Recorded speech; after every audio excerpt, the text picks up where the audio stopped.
Baik, untuk mata kuliah pemodelan perangkat lunak, ini tim dosen ya. Jadi ada saya dan Pak Yulison gitu ya. Kalau yang saya megang 3 kelas, kalau Pak Yulison pegang 1 kelas ya. Di reguler pagi 2, reguler sore 1. Kalau Pak Yulison pegangnya di reguler pagi saja. Nah, untuk reguler sore ya seperti biasa materinya sama ya dengan pagi. Tapi nanti untuk UTS, UAS, dan kuis itu kita pilihan ganda aja gitu ya, biar bisa diisi nilainya. Kalau yang reguler pagi ini eh, esai biasanya gitu ya. Nah, pemodelan perangkat lunak ini adalah mata kuliah rekayasa perangkat lunak ya. Dimana karena memang secara default teman-teman itu mengambil peminatan data dan software engineering, maka ini sebenarnya mata kuliah pilihan yang ada di KBK itu aja. Jadi ada mata kuliah analisis dan kebutuhan kemarin ya, dan hari ini yang pemodelan perangkat lunak. Untuk yang nanti habis maghrib itu data warehouse dan data mining itu ada di semua KBK gitu ya. Kan kalau di informatika tadi ada 2 KBK-nya, ada yang ke software engineering dan ada yang ke computer science gitu ya. Oke, ini pemodelan perangkat lunak. Ini bagian daripada rekayasa perangkat lunak ya. Kalau kita lihat yang dari pelajaran RPL kemarin, kita mulai dari apa software requirement gitu ya, kemudian software design, implementation atau coding, kemudian ada software testing, ada software deployment dan ada software maintenance gitu ya. Nah, karena teman-teman di data dan software engineering nih ya, kelompok keahliannya, maka sampai dengan semester 8 akan membahas 5 hal tadi secara detail gitu ya. Semester ini sudah requirement dan design. Nanti semester depan tuh ada yang namanya implementasi, gitu ya, dan pengujian. Lalu nanti semester 7 itu ada yang namanya software quality, gitu ya, itu membahas deployment dan maintenance, gitu ya. Nah, dan kebetulan untuk mata kuliah pilihan itu yang ngajar saya semua. Jadi mungkin kita akan ketemu lagi ya untuk mata kuliah yang pilihan tadi, gitu ya. Kalau yang bukan pilihan, mungkin akan ketemu dengan dosen yang lain. Oke, jadi dari RPL kemarin itu kita membahas tentang pemodelan perangkat lunak ya. Dari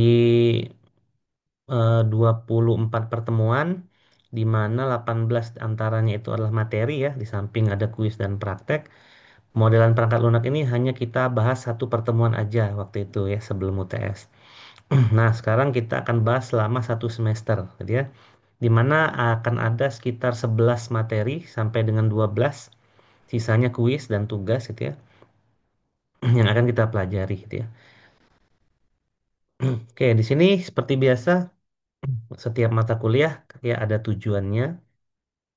Jadi harapannya setelah mengikuti mata kuliah ini, teman-teman bisa memahami apa itu software design yang menjadi bagian dari software development life cycle, gitu ya. Kalau kita merujuk pada rekayasa perangkat lunak, ya software requirement life cycle itu dibagi menjadi 2 pendekatan besar, gitu ya. Ada pendekatan tradisional dan ada pendekatan modern. Kalau pendekatan tradisional, ya berarti kita mengikuti kaidah-kaidah tradisional. Ya dibagi 4 ya software proses. Ada yang linear, berarti setiap proses dijalankan satu persatu. Ya artinya pertamanya kita lakukan requirement dulu, kemudian desain, kemudian coding, dan seterusnya secara linear ya satu-satu. Kemudian ada yang iteratif, iteratif itu kita bisa jalankan satu-satu tapi bisa balik lagi gitu ya. Kemudian ada yang evolutionary. Evolutionary itu berarti kita jalankan satu-satu tapi nggak semuanya. Nah, sehingga dia berevolusi softwarenya. Jadi kalau software itu ada 100, berarti 1 kali cycle kita kerjakan 30 dulu, cycle kedua 30 lagi, cycle ketiga baru 100 gitu ya. Kalau linear itu kan berarti 100 masing-masing 100 100 100 semua gitu. Kemudian ada yang satu lagi itu paralel. Paralel itu berarti ada 2 proses yang bisa kita jalankan sekaligus ya. Nah, kalau pendekatan modern biasanya menggabungkan dari 4 itu. Di mana salah satu pendekatan modern yang kita gunakan adalah mengikuti kaidah Agile Development gitu ya. Yang waktu itu salah satu SDLC-nya adalah Scrum yang kita bahas ya. Nah, sedikit cerita apa sih bedanya gitu ya. Kalau yang tradisional katakanlah kita ngambil yang sekuensial gitu ya. Nah, itu SDLC-nya adalah waterfall. Nah, berarti kalau kita berbicara waterfall kan dia sekuensial. Berarti kemarin kalau kita ngomongin requirement, berarti requirement itu kita lakukan duluan gitu ya. Setelah requirement-nya beres, kita lakukan desain. Setelah desain beres, baru kita coding gitu ya. Jadi kalau kita ngomongin setiap fase itu adalah 100%, requirement-nya 100%, desainnya 100%, codingnya 100%, dan seterusnya. Maka kalau dia sekuensial, setiap komponen itu harus beres 100% dulu gitu ya. Semuanya 100% baru lanjut gitu ya. Nah, kalau pendekatan yang modern enggak gitu ya. Jadi kalau kita asumsikan setiap proses itu harus dijalankan, maka setiap proses itu memiliki persentase pekerjaan 100%, maka kita bisa lakukan misalnya requirement-nya 20% dulu dari 100 gitu ya. Nah, 20% requirement ini kita lakukan desain. Jadi desainnya 20% juga karena requirement-nya 20% gitu ya. Lalu kita bisa lakukan coding di 20% itu, kemudian kita deploy aplikasi yang dari coding 20% itu, kita testing, kita deploy, kemudian kita lakukan maintenance. Sampai jadi produk yang 20%. Ya. Jadi produknya itu 20% dulu nih dalam satu kali siklus. Nanti siklus berikutnya nambah 20% lagi jadi 40 gitu ya. Itu yang modern. Kalau yang tradisional tadi kayak linear berarti 100 100 100 100 100 gitu ya. Nah, maka secara teknis baik requirement ataupun desain itu pasti akan berbeda polanya gitu ya. Itu yang pertama. Kalau tujuan kedua memahami masalah yang sering terjadi atau best practices dalam pemodelan perangkat lunak. Nah, dalam pemodelan perangkat lunak ini biasanya kalau kita ngambil role dalam pekerjaan, ini itu adalah software designer gitu ya. Software designer itu skillnya apa gitu ya. Kalau kemarin kita ngomongin analisis kebutuhan, skillnya itu berbicara gitu ya, negosiasi dan seterusnya. Kalau software design itu skill yang dibutuhkan apa? Bukan coding ya. Sama seperti yang requirement bukan coding tapi kreatif ya. Dia bisa memikirkan desain yang kreatif dan desain yang dia buat itu menjadi eh, estimasi solusi ya. Dia menjadi apa ya? Kalau orang itu kalau ngelihat suatu desain tuh dia punya ekspektasi gitu ya. Oh, kalau desainnya kayak gini berarti produk jadinya tuh nanti kayak gini juga gitu ya. Nah, seorang desainer harus bisa eh, menangkap ekspektasi itu dan kemudian programmer akan mengubah ekspektasi menjadi realita gitu ya. Nah, kalau coding itu adalah ekspektasi menjadi realita karena dari desain ke produk, produk itu kan adalah realita dari desain gitu ya. Nah, di situ pasti ada problemnya ya bagi software designer untuk memodelkan perangkat lunak gitu ya. Yang ketiga, memahami dasar perancangan perangkat lunak untuk perangkat lunak terbatas. Untuk mata kuliah PPL, karena kita fokusnya ke data dan software engineering, kita hanya akan membahas perancangan perangkat lunak dengan untuk dua platform aja, platform mobile dan web, gitu ya. Karena sesungguhnya perangkat lunak itu banyak ya, ada perangkat lunak berbasis AI, ada game, gitu ya, ada perangkat lunak multimedia dan lain-lain. Tapi kita batasin saja ke perangkat lunak yang platformnya itu adalah web dan mobile ya, atau perangkat lunak sistem informasi produk. Kemudian yang keempat, memahami berbagai bentuk paradigma perangkat lunak. Nah, di semester 3 teman-teman sudah belajar yang namanya analisis dan perancangan perangkat lunak.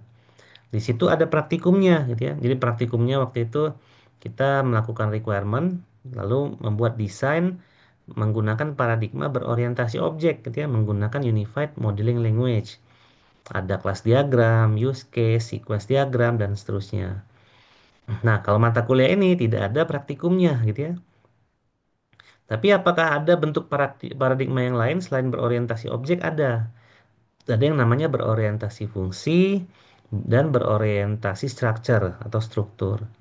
Apakah ada yang lain? Ada. Jadi ada yang data driven dan lain-lain. Tapi kita batasin ke dua itu aja. Dan yang mungkin kita singgung juga tetap yang paradigma berorientasi objeknya, gitu ya. Karena di mata kuliah ini perlu dasar pemahaman paradigma berorientasi objek tentu. Karena ini mata kuliah pilihan ya, artinya kalau kita ngomongin mata kuliah pilihan dan teman-teman sudah tahun ketiga ya, berarti em, mata kuliah itu sebenarnya mata kuliah yang lebih advance, yang menuju pada peminatan. Kalau tahun pertama dan kedua itu adalah mata kuliah dasar namanya, gitu ya. Oke, ini aturan perkuliahan, ini yang offline ya, jadi ini bisa diabaikan saja. Untuk yang reguler sore itu jangan lupa absen aja gitu ya di e-learning. Saya belum absen juga.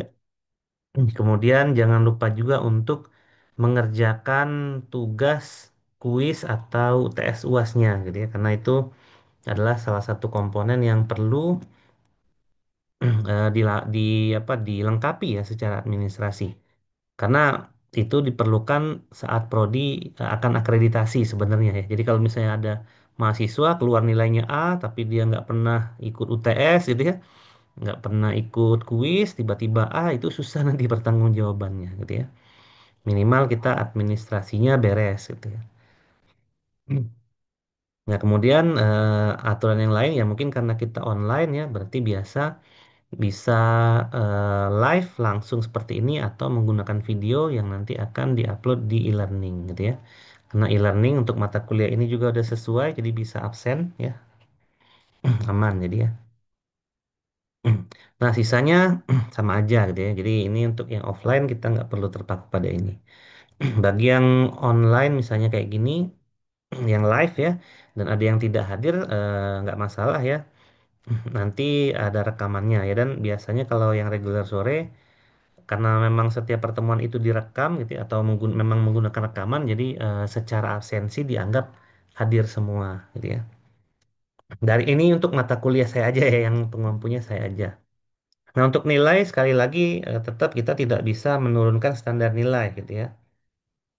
Yang bisa kita lakukan adalah apa yang bisa kita kerjakan gitu ya untuk mencapai standar nilai ini gitu ya. Kalau standar tuh nggak boleh ya. Nah, tidak boleh nanti di administrasi tiba-tiba ada yang totalnya 60, tiba-tiba nilainya A, itu nggak boleh. Nanti akan berpengaruh pada proses akreditasi gitu ya. Nah, untuk penilaian, ini saya samakan saja ya dengan reguler pagi yang seperti kemarin juga. Kalau kehadiran reguler sore udah otomatis dapat 10 semua, jadi hadir tidak hadir itu otomatis nilai kehadirannya 10 gitu ya. Nah, yang membedakan paling kuis, UTS dan UAS gitu ya. 30 30 30. Ya, tapi karena kita di sini udahlah udah saya ceritakan kan kemarin ya. Saya udah mencoba berbagai skenario untuk reguler sore, sepertinya pilihan ganda adalah evaluasi yang bisa teman-teman kerjakan gitu ya. Jadi nanti untuk mata kuliah ini pun harusnya kalau di reguler pagi ada tugas, ada kuis, UTS dan UASnya itu esai gitu ya. Ada tugasnya. Cuman yang reguler sore mungkin tugasnya nanti diganti kuis aja dan menggunakan Google Form ya, menggunakan pilihan ganda. UTS-nya juga pilihan ganda, ya UAS-nya juga pilihan ganda. Tapi UTS dan UAS tetap ya diadakannya di sesuai jadwal ya yang diberikan oleh fakultas. Nanti soalnya pilihan ganda. Jadi harapan saya sih biar nilainya bisa ini ya, nilainya bisa dapat gitu ya. Dan pas direkap itu enak gitu ya, ada semua komponen nilainya. Oke, nah ini adalah materi yang akan kita bahas ya dalam 14 pertemuan dan dalam teori di 11 atau 12 kali pertemuan gitu ya. Yang pertama kita membahas lagi software development life cycle, kita ingat lagi gitu ya SDLC itu apa. Dan biasanya kita akan mengingat yang ada kaitannya aja dengan desain ya. Kalau yang kemarin itu kita membahas SDLC lagi yang ada kaitannya dengan requirement.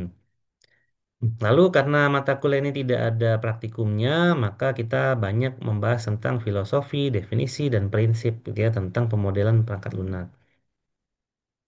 Walaupun nanti juga akan ada strategi gitu ya, di bawah ini ada strategi dan perancangannya, dan ada membahas notasi-notasi lagi gitu ya untuk itu. Cuman karena kita tidak ada praktikumnya ya nanti kita cobain aja gitu ya. Kemudian membahas tentang desain arsitektur perangkat lunak. Kalau di mata kuliah APPL kita lebih fokus ke desain perangkat lunaknya aja, arsitekturnya enggak gitu ya. Kalau di APPL itu kita membagi perangkat lunak menjadi arsitekturnya waktu itu pakai yang tiga tier ya. Desain arsitekturnya hanya menggunakan yang tiga tier. Tier pertama itu UI UX atau presentation layer. Tier kedua itu adalah application layer, ya. Dan tier ketiga itu adalah data layer, gitu ya. Nah, apakah ada arsitektur selain itu? Ada, gitu ya. Nanti kita coba bahas di materi itu nantinya. Kemudian ada konsep desain perangkat lunak. Ini singgung dikit ya dari mata kuliah APPL. Kita ingat-ingat kembali apa sih konsep desain itu. Kemudian ada strategi. Strategi itu selain yang paradigma berorientasi objek ya, ada paradigma berorientasi fungsi dan structure gitu ya. Yang itu yang banyak kita bahas. Yang bahas banyak tuh yang berorientasi structure. Kalau yang fungsinya nggak begitu banyak gitu ya. Kemudian di sini kita ada mata pelajaran mata pelajaran bener ya. Ada desain pattern dan solid principle design. Mata kuliah implementasi perangkat lunak itu semester ini ya kalau nggak salah ya. Jadi desain, analisis, desain dan implementasi itu kalian ambil di semester ini kalau nggak salah ya. Jadi nanti implementasinya nanti desain pattern dan solid principle itu ada di mata kuliah implementasi. Tapi teorinya di mata kuliah ini gitu ya. Nanti kita akan bahas ada sekitar 26 desain pattern, tapi nggak semuanya dibahas ya. Di mana 26 itu dibagi tiga desain pattern itu ada berbasis kreasional, behavioral, sama satu lagi structure gitu ya. Kita akan ada tiga pertemuan kurang lebih, lalu akan ada solid principle design lagi. Nah, desain pattern dan solid principle design ini merupakan desain pattern sebenarnya dua-duanya, tapi paradigma yang kita pakai di sini adalah paradigma berorientasi objek gitu ya. Jadi sebelum membahas ini, maka teman-teman harus terlebih dahulu tahu apa itu kelas gitu ya. Komponen kelas itu terdiri dari atribut dan metode gitu ya. Kemudian apa itu inheritance, ya pewarisan gitu ya. Apa itu access modifier, ada public, private ya, dan ada protected. Kemudian harus tahu juga apa itu kelas abstrak, kelas interface, terus ada enkapsulasi gitu ya, dan seterusnya. Nah, begitu udah tahu itu baru kita bisa ngomongin desain pattern dan solid principle design. Kalau itu belum bisa paham, itu sulit masuk ke sini gitu ya. Karena desain pattern dan solid principle design ini adalah materi yang lebih advance daripada materi paradigma berorientasi objek beserta implementasinya ya, pemrograman berorientasi objek. Kalau pemrograman berorientasi objek ya teman-teman udah dapat ya untuk PO1 dan PO2 gitu ya. Kemudian ada arsitektur yang lain yang kita akan pelajari lebih detail. Jadi kalau di sini desain arsitekturnya kita cuman sounding-sounding doang. Kemudian detailnya adalah software service oriented arsitektur, arsitektur perangkat lunak berorientasi service, dan ada microservices arsitektur, gitu ya. Itu juga sebenarnya berorientasi service juga, tapi karena dia microservices, berarti servicenya itu dibuat kecil gitu ya. Jadi setiap fungsi aplikasi itu menggunakan service yang di-create service itu yang kecil-kecil gitu ya. Nah, ini adalah kurang lebih ya materi yang akan kita bahas dalam satu semester ini. Nah, untuk referensi memang agak banyak kalau di pemodelan ya, karena buku RPL juga kita ambil yang pemodelannya aja ya, kayak bukunya yang di Setzinger ini. Untuk objek orientednya tetap kita pakai Grady Bush ya untuk notasi-notasinya ya Pak, pemahaman teorinya dan lain-lain. Kemudian untuk desain pattern tentunya pasti kita pakai bukunya Gang of Four ya, nggak ada lagi ya selain dia gitu ya. Karena memang Gang of Four ini terdiri dari empat orang peneliti ya yang menciptakan suatu terobosan di software engineering yaitu desain pattern yang menggunakan paradigma objek. Kemudian ada solid principle, ini adalah Robert C. Martin atau kita dikenal luas dengan nama Uncle Bob ya. Beliau ini adalah lead programmer dari bahasa Java gitu ya. Jadi secara tidak langsung beliau yang menciptakan Java programming gitu ya, bahasa Java gitu ya. Kemudian untuk beberapa software arsitektur kita gunakan yang dari IBM, ada Service Oriented Architecture, dan ada Sen Newman untuk yang microservicesnya gitu ya. Jadi lumayan ya 24 ada 6 gitu ya materi referensi yang kita gunakan. Memang nggak semuanya kita pakai gitu ya. Jadi ada bagian-bagian yang sesuai dengan RPS saja yang ini yang kita gunakan dari buku ini. Oke, ada kuliah pengantar ya, seperti biasa. Kuliah pengantar ini biasanya saya buat di pertemuan satu untuk melihat holistik dari materi yang akan kita pelajari semester satu ini, semester ini itu apa aja gitu ya. Nah, sebelum ke pengantar kuliah, mungkin ada pertanyaan dulu.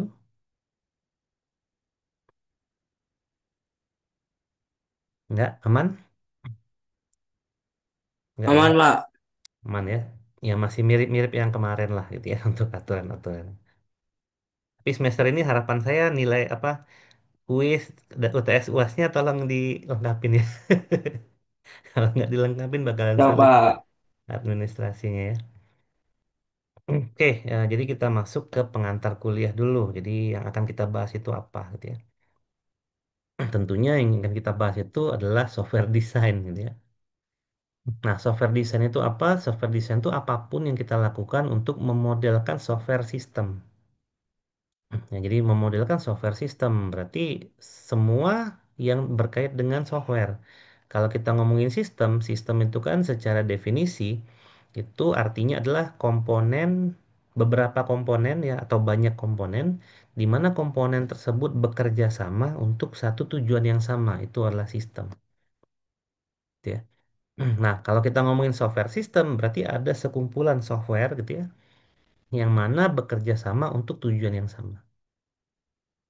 Gitu ya. Kalau kita ngomongin information system, berarti ada sekumpulan sistem, sekumpulan objek ya, di mana tugasnya itu tujuannya adalah menghasilkan suatu informasi gitu ya. Nah, sekumpulan objeknya itu ada apa aja? Kalau information system itu berarti ada softwarenya, ada hardwarenya, ada humannya, ada kebijakan dan seterusnya gitu ya. Nah, kalau ini software system berarti kita mendesain software gitu ya, berbagai macam software gitu ya. Nah, software itu sebenarnya kompleks gitu ya. Jadi kompleks. Jadi software itu bentuknya itu hierarki. Ya, makanya disebut kompleks atau unitary whole. Artinya kalau kita ngomongin sistem gitu ya, sistem itu nanti bercabang. Di bawahnya ada subsistem lagi. Kalau kita berbicara sistem informasi kampus, maka sistem informasi kampus itu adalah sistem. Nah, lalu ada subsistem di bawahnya. Sistem informasi kampus itu kan ada sistem PMB gitu ya, ada sistem akademik, ada sistem keuangan, ada sistem kepegawaian dan lain-lain. Nah, itu adalah subsistem namanya. Hmm, ya. Tapi ngomongin sistem atau subsistem itu sebenarnya tergantung dari kita aja, sudut pandang kita gitu ya. Kalau kita ngomongin sistem akademik adalah sistem, berarti di bawahnya adalah subsistem karena memang software apa software itu atau sistem itu dia bentuknya hierarki gitu ya. Nah, kita mau lihat dari sudut, sudut pandang mana gitu ya. Kalau kita lihat atas ini adalah sistem, makanya bawahnya subsistem. Kalau kita lihat ini adalah sistem, maka di bawahnya adalah subsistem dan seterusnya, gitu ya. Makanya dalam suatu sistem software yang komplit itu biasanya disebut sebagai system of system, gitu ya. Nah, sebagai contoh yang bisa kita lihat nih ya, kalau kita ngomongin software itu kan software nggak bisa kita lihat ya, karena memang dia adalah bentuk intangible. Intangible itu adalah benda yang tidak bisa kita lihat ya, tapi kita bisa rasakan manfaatnya gitu ya. Kalau tangible object itu berarti kita bisa lihat, bisa kita pegang, dan kita bisa rasakan manfaatnya gitu ya. Nah, sepeda motor itu termasuk objek yang tangible bisa kita lihat. Kalau sepeda motor kita lihat dan kita pandang itu adalah sebagai suatu sistem gitu ya, maka lampu spion itu adalah subsistem gitu ya. Mesin adalah subsistem. Knalpot adalah subsistem, jok motor subsistem. Tapi kalau kita ngomongin mesin adalah sistem, maka busi adalah subsistem, gitu ya.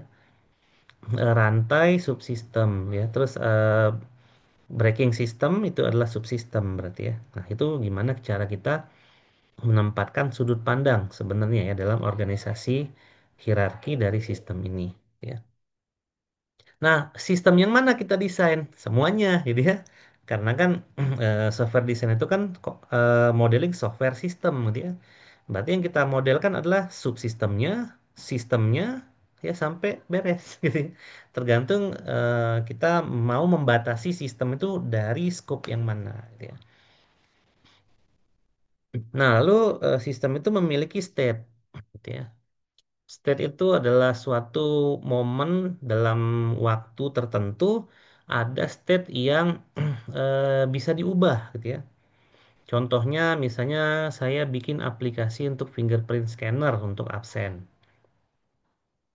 Oke, udah nih diklik, dia bisa masuk. Orang kedua ngeklik juga masuk.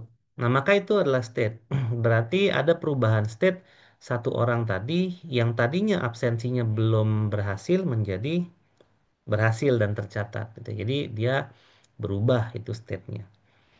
Nah, state ini biasanya kita gambarkan dalam bentuk properties ya. Kalau dalam coding kita gambarkan dalam bentuk atribut.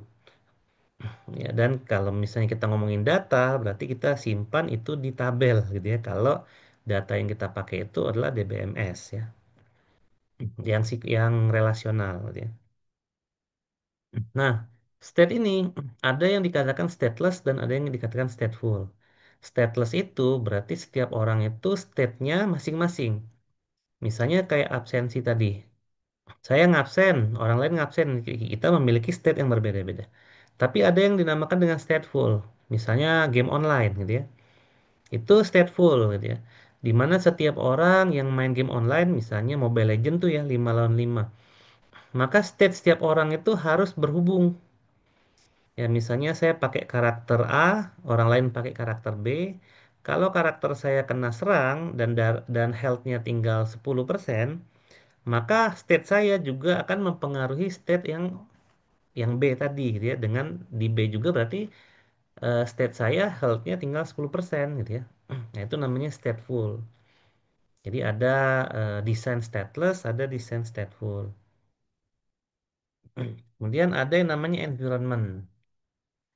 Nah, environment ini adalah suatu apapun elemen yang ada di sini dan dibatasi oleh boundary gitu ya, di mana dia akan menjadi eh, sesuatu yang mensupport daripada si sistem. Ya, contoh kalau kita ngomongin environment ini dalam kaitannya dengan requirement itu ada di non fungsional. Sistem itu fungsional gitu ya. Misalnya tadi kita ngomongin fingerprint scanner. Fingerprint scanner berarti si sistem itu memiliki fungsi untuk menyimpan rekaman sidik jari dan mengubahnya dan serta menyimpannya ke dalam bentuk absensi ya, di mana bentuk absensi itu adalah namanya, jamnya, tanggalnya dan seterusnya. Itu kita sebut sebagai fungsi gitu ya. Nah, environment itu yang mana? Nah, karena kita tadi ngomongin absensinya, absensi itu adalah menyimpan saja. Maka environment yang dipakai untuk menyimpan itu apa? Misalnya kita lihat dari sudut pandang hardware. Kita bisa gunakan komputer atau menggunakan biometrik gitu ya.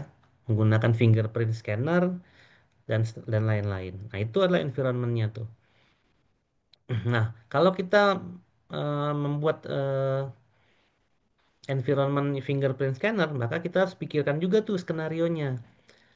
Fingerprint scanner ini ditaruh di mana gitu ya, agar proses absen tuh lebih efisien. Kalau kita bandingkan nih, apakah lebih efisien menggunakan komputer atau fingerprint scanner? Tentunya fingerprint scanner ya. Kalau misalnya kita bikin form, nanti orang login dulu, masukin absen baru tekan enter, itu kalau yang absen adalah 40 orang, waktu akan habis untuk absen doang gitu ya. Tapi kalau fingerprint scanner ya udah masuk, scan, scan, scan, scan dan itu akan jadi lebih cepat gitu ya. Nah, yang tadi saya utarakan itu disebut sebagai desain ya. Itu desain juga karena desain tadi ya seperti yang saya bilang kita itu perlu kreatif gitu ya dalam merancang suatu sistem. Fungsi itu hanya ngomongin fungsi aja udah, tapi environment itu yang nanti akan menentukan apakah fungsi itu layak atau tidak gitu ya. Jadi itu namanya environment gitu ya. Nah, pemilihan boundary dari environment ini juga subjektif, tergantung kebutuhan gitu ya. Nah, kita bisa lihat dari sudut pandang yang mana itu juga subjektif. Ya, dan memang environment ini menjadi suatu ruang lingkup ya atau limited space yang kita bisa kemukakan, yang kita bisa rancang untuk suatu sistem. Gitu ya. Makanya perancangan perangkat lunak ini penting ya, karena memang ujung-ujungnya tuh apa sih? Ujung-ujungnya tuh ya kita bikin software atau perangkat lunak di mana software itu bisa berguna bagi user gitu ya. Kalau di RPL kan kita tahu bahwa banyak perangkat lunak itu yang tidak tidak jadi ya, tidak berhasil diimplementasikan, banyak bugnya gitu ya. Hanya 2% saja yang berhasil gitu ya perangkat lunak itu. Nah, maka tujuan kita itu ujung-ujungnya itu adalah membuat suatu perangkat lunak yang bisa digunakan. Nah, sistem itu apa sih? Sistem itu ya input, transformation, output, input, proses, output ya. Itu adalah sistem. Nah, jadi kita kalau kita ngomongin fingerprint scanner, berarti inputnya adalah fingerprint, outputnya adalah data gitu ya, data yang tersimpan di database. Nah, transformation itu berarti mengubah fingerprint tadi menjadi data yang terinput di database. Gimana caranya? Nah, itulah yang harus kita desain gitu ya. Kalau kaitannya dengan desain. Kemudian ada model. Model ini erat kaitannya dengan desain, tuh.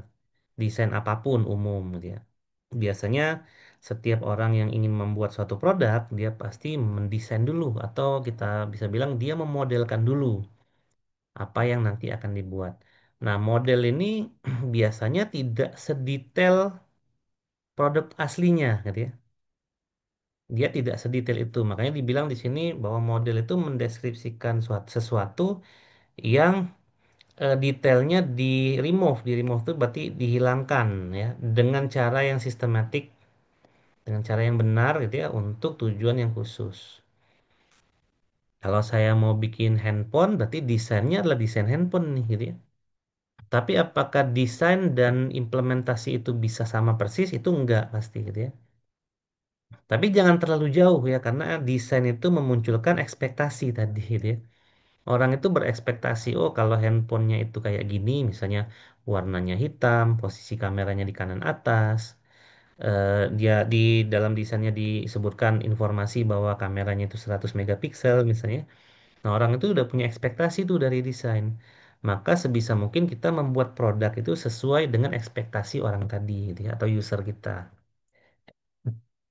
Dan itu memang agak susah gitu ya. Karena kita juga harus bermain dari sisi experience-nya mereka.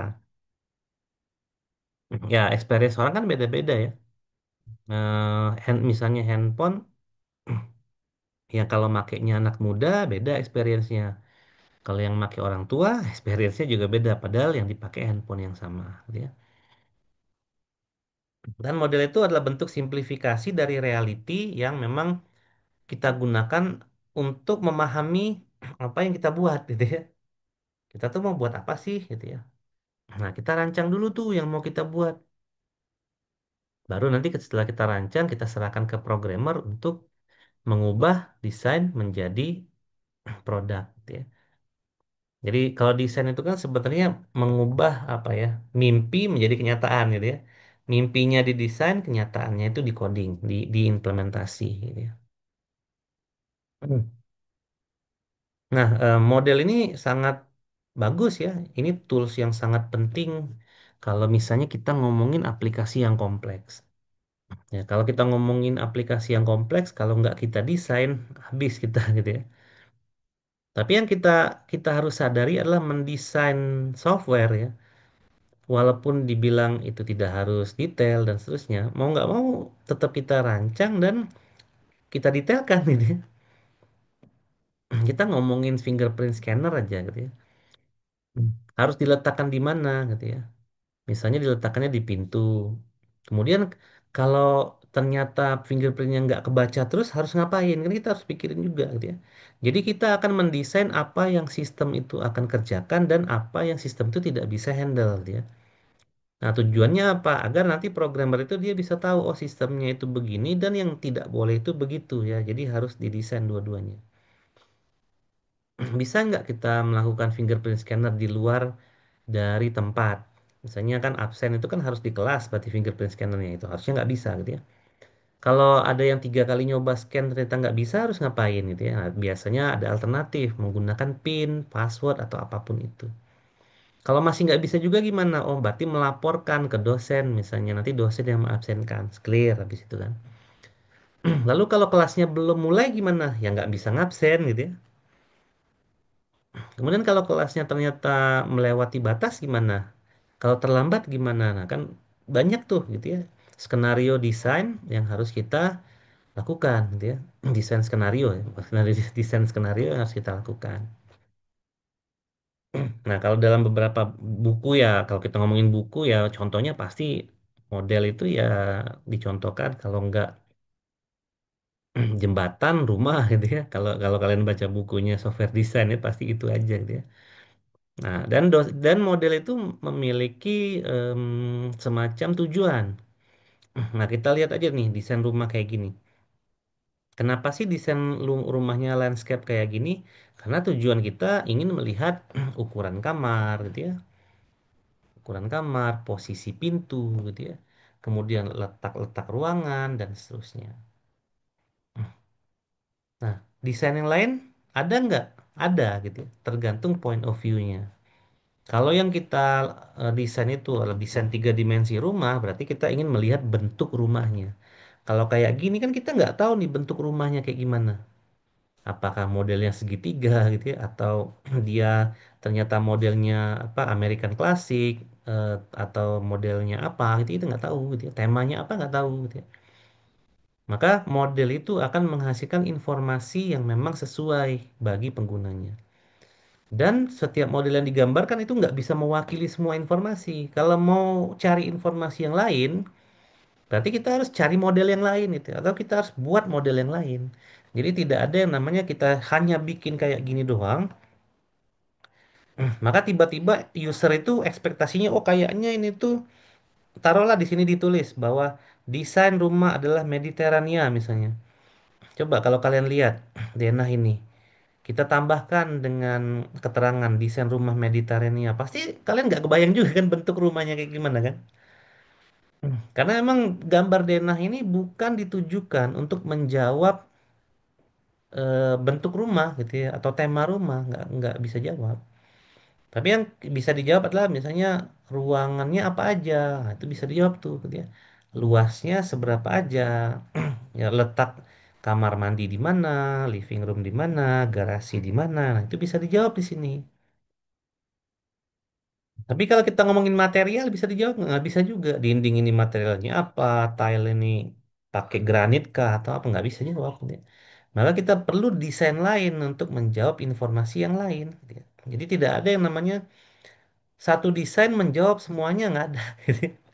Kalian boleh cari di ilmu engineering apapun, mau yang teknik sipil ya, civil engineering, elektronik elektronik engineering ya, teknik listrik dan lainnya itu nggak ada yang namanya satu model bisa mewakili semua informasi yang ingin didapatkan.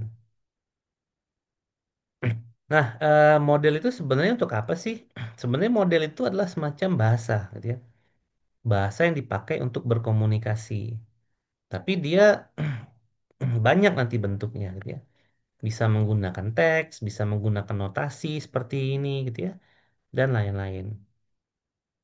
Nah, kalau kita menggunakan notasi, ya kalau notasi yang kita buat itu adalah sistem blok diagram dan kotak ini adalah proses, begitu orang yang membacanya, terutama programmer ya, itu akan tahu, oh kotak ini proses gitu ya maksudnya.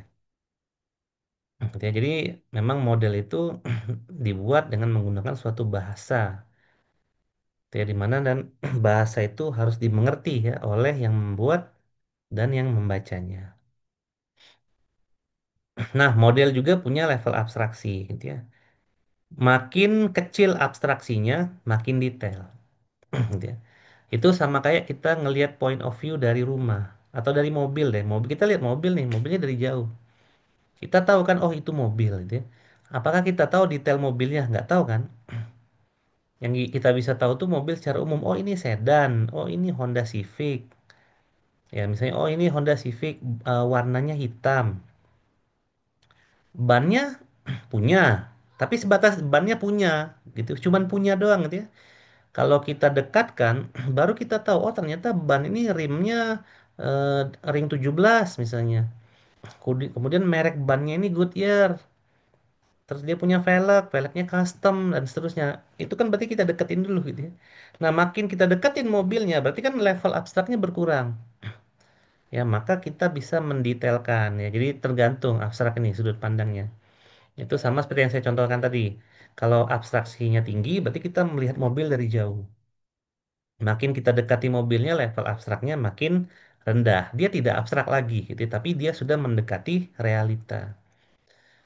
Nah, itulah pentingnya pendekatan desain itu terbagi menjadi di dua level ya, level logik dan level fisik biasanya. Level logik itu yang abstraksinya tinggi. Kalau kita ngomongin sistem atau software ya kita ngomong aja, oh software untuk absensi mahasiswa. Nah, itu level abstraknya tinggi kan. Tapi kita bisa detailkan atau kita bisa zoom in. Sistem absensi yang dimaksud adalah mencatat mahasiswanya, menggunakan fingerprint scanner, membaca fingerprint, kemudian yang dicatat adalah NIM-nya, namanya, timestamp-nya, ya, kelasnya di mana. Nah, itu kan berarti level abstraknya makin rendah gitu ya. Nah, ini adalah tujuan daripada modeling ya secara umum. Apa sih yang kita akan modelkan dari suatu sistem itu? Pertama, strukturnya, udah pasti gitu ya. Tadi kita ngomongin desain arsitektur, kita ngomongin struktur pondasi dulu, arsitekturnya pondasi. Kemudian kita memodelkan transformasinya. Misalnya membaca fingerprint scanner tuh, berarti datanya apa gitu ya. Kemudian data ini diolah menggunakan fungsi apa atau metode apa, kemudian jadi apa gitu ya. Lalu ada input dan output kita harus rancang juga. Oh, fingerprint scannernya itu image, gambar ternyata. Cara baca gambarnya gimana. Terus outputnya apa gitu ya. Outputnya adalah data.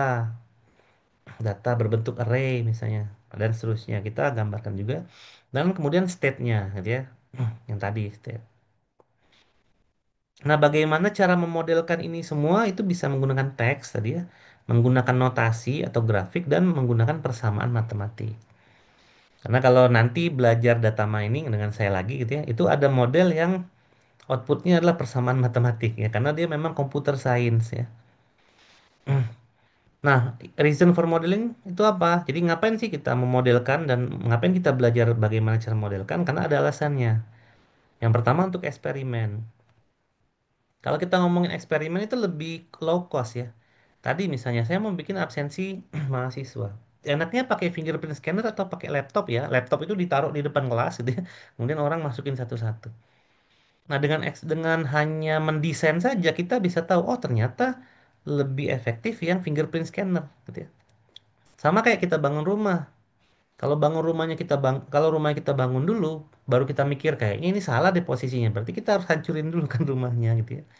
Tapi kalau kita rancang dulu, misalnya menggunakan software, kita bikin denah dulu, maka kalau misalnya kayaknya kamar mandi dengan kamar itu begini deh posisinya, itu kita tinggal pindahin aja ya. Artinya cost-nya belum ada gitu ya. Kemudian untuk clarify, untuk memperjelas apa yang mau dibuat, agar setiap orang itu paham, kita mau bikin mobil nih, gitu ya. Mobil apa gitu yang mau dibikin. Seperti kita ngomong, kita sebagai software designer, kita mau bikin sistem akademik nih. Nanti programnya bingung sistem akademiknya gimana nih yang mau dibuat gitu ya. Berarti kan nggak clear tuh gitu ya. Nah, biar clear, kita sebagai software designer paham. Kita sampaikan ke user, user juga paham nih mau dibikin apa.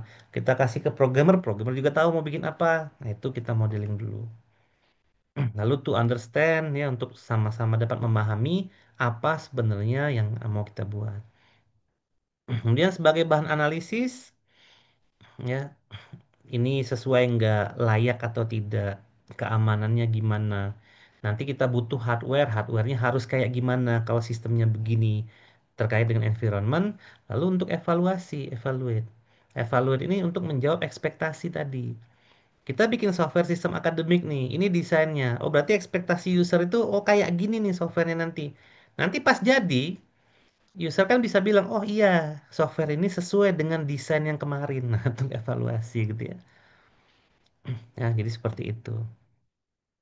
Oke, itu saja mungkin untuk pengantar mata kuliah ini ya. Jadi kurang lebih kita akan membahas itu tadi gitu ya. Baik, sebelum diakhiri,